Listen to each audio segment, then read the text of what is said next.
Hello there everyone, my name is Mathew McKenna and welcome back to my channel. Today we're going to be reacting to RITA ORA. I hope I'm pronouncing that right. Now the funny thing is, with all of these videos I've done pretty much all the time, even though I haven't listened to the artist at all, I have at least a tiny semblance of who they are. RITA ORA, however, is a name that's just come out of nowhere for me, and I wouldn't know if I hadn't have done all these videos. So thank you for introducing me to something completely new and foreign to me. Before we start though, if you're new here, make sure you click subscribe and turn on notifications so you get notified anytime I upload a new video. All right, let's do this. So the first song is called For You, and it's actually featuring Liam Payne, so you know, I'm already pretty keen. And it's apparently from the movie 50 Shades Freed. So do with that what you will. That's a strong start. I didn't expect that. Although, I mean, I probably should have, considering it's, you know, the whole 50 Shades sort of vibe. I mean, so far I quite like her voice. Granted, I've only heard her sing a few sentences, but it's a nice voice. Hey, there's Liam. That honestly didn't look like him for a sec. I was like, Tom Hardy? The way that he came in, I was like, he's about to do a rap breakdown. I'm so ready. I'm really into the rhythm of this. The way that they're delivering those quick syllables is really cool.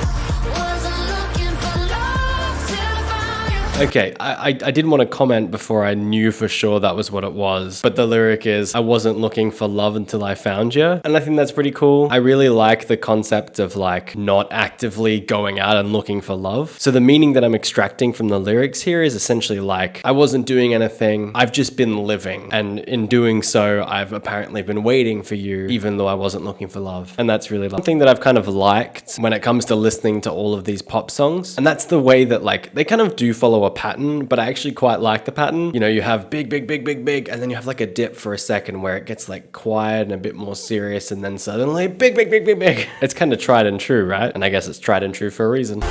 Well, I mean, that was a pretty solid first initiation, right? I actually really enjoyed that song. I can actually imagine myself listening to that while I'm riding the train. Overall, yeah, I guess I'm a fan of that song. The next one is called Body on Me featuring Chris Brown. So I'm assuming that means this is gonna have a rap break, not done by Liam Payne, unfortunately.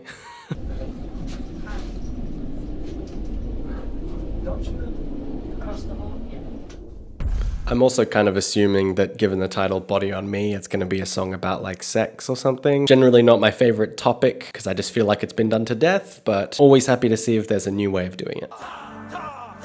Oh gosh. That wasn't how I expected the song to start. Got that resonating, smooth feel to it too. I mean, hell, I feel like I should be moving my body. That's my sexy dance. Do you ever just immediately regret doing something? Yeah, I just want to feel your body on me. Not to sound mean, I guess it's generic sex sells sort of song, right? But I've mentioned this before with other artists that I feel there's always this discrepancy between what the production studios want them to produce and what they artistically want to produce. So I was harsh in the past and I've tried to give it a little bit of extra leeway to people that sing about these topics now. Is it the English flag? Is she English? Oh, she is English. I wasn't 100% sure if that was the English flag. And yeah, she's English. You probably knew that because you're watching this video, but I didn't, so.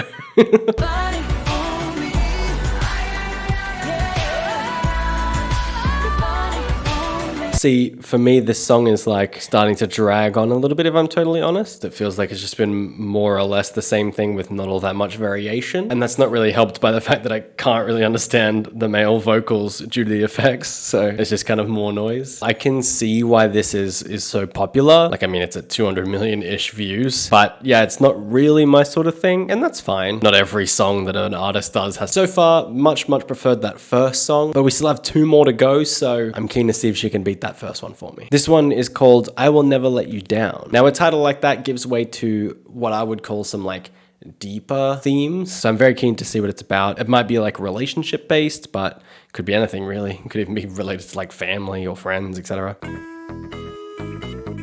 Ooh, I like that riff. Probably a couple more bars and it'll come in with drums. There you go. This is a cool little Oh, just as I say it's a cool little mechanic, they fly. These lyrics so far, it's kind of like, hey, we're kind of going through the same things. I feel you. Don't you worry. I got you. I'm not going to let you down. This is also a bit more like boppy than the other ones. It's even got like a dance routine, which I don't think the other ones really had. I really like the way that she does those like little fast syllables at the start. That's really cool. That's a cool admission, right? Everyone kind of wants to like seem like they're keeping it real and being authentic. Her being like, you're not keeping it real, but don't worry, I know how you feel. That's kind of nice. It's nice to have people that are like, I know when you're not being you, and that's fine. I'm here, bro. This song kind of is the opposite of the last song we listened to, because this is like ending now, and that felt like the perfect length for a song for me, because it stopped the chorus and the repeats before I just got bored of it. And the really funny thing I find about that is that the shorter a song is, generally the more likely I am to just replay it. There are some certain songs that I just love that are only like 2.5 or 3 minutes, and when they end, I'm just like, again. So if you want people to like just smash the replay button on your song, I think like 3 minutes is such a good length. 3:30 is okay as well, but like I can imagine myself hitting replay on that, maybe. If that ended like 30 seconds earlier, I'd be like, I just want to hear that chorus again. Okay, so the last one we're doing is called Anywhere, and this I think is her most popular song, and only came out like a year ago, so I mean, I'm not that far behind this time, I guess. Time flies by when the night is young. Daylight shines. Is that Times Square? I've always wanted to go to Times Square, which is weird because it's just like a giant advertisement, right?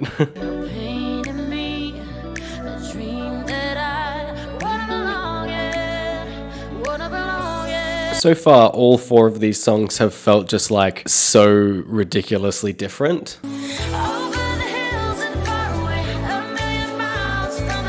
This is a really cool chorus. And that's also very minimal, but I'm expecting that it's gonna go into like a big instrumental after this chorus. Oh, I think that might have been right. Oh, okay, not quite instrumental. There's still some vocals, but this is pretty funky though. But yeah, I also like this trend that's been happening of like going from relatively minimalist choruses to like more intense and intricate drops. Oh, they've added some extra effects now, I think. That's an interesting evolution though. So far, the 2 choruses have been like different enough that they keep you engaged.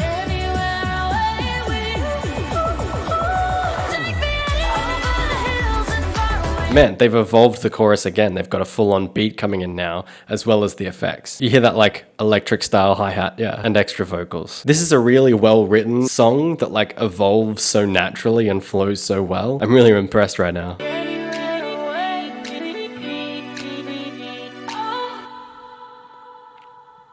So as for which song was my favorite out of all those, I'm not sure. It's a tie between Anywhere and the first one, the name I cannot remember. For You. It was called For You, I think. You know, I think like just generally I preferred the first song, like the sound of it and the music and everything. But I have to say, Anywhere, the composition of that really impressed me. I loved that evolution, and I really, really like when songs keep me engaged over the course of a couple of different choruses. Because like with one of those other songs, Body on Me, I think it was called, the one with Chris Brown, I kind of honestly felt a little bit bored because the choruses kept dragging on and didn't really change that much. Whereas Anywhere adopted the tactic of going like starting off kind of low, then getting a bit higher, and then suddenly bam towards the end. And also when it finishes, it doesn't like kind of just fade out and let that hype die. It just is like, and done. And that kind of just leaves the audience wanting more. So overall, I was really impressed with the way that that song was written. Anyway, those are just all my thoughts. I would love to hear yours. Had you heard of Rita Ora before? Did you like her? Are you a big fan already? Which of those 4 songs were your favorite? I'm always keen to hear your thoughts, so let me know down in the comments below. Thank you so much for watching. I hope you enjoyed the video. If you did, please don't forget to click that like button. And as always, have an awesome time until I see you next. See ya.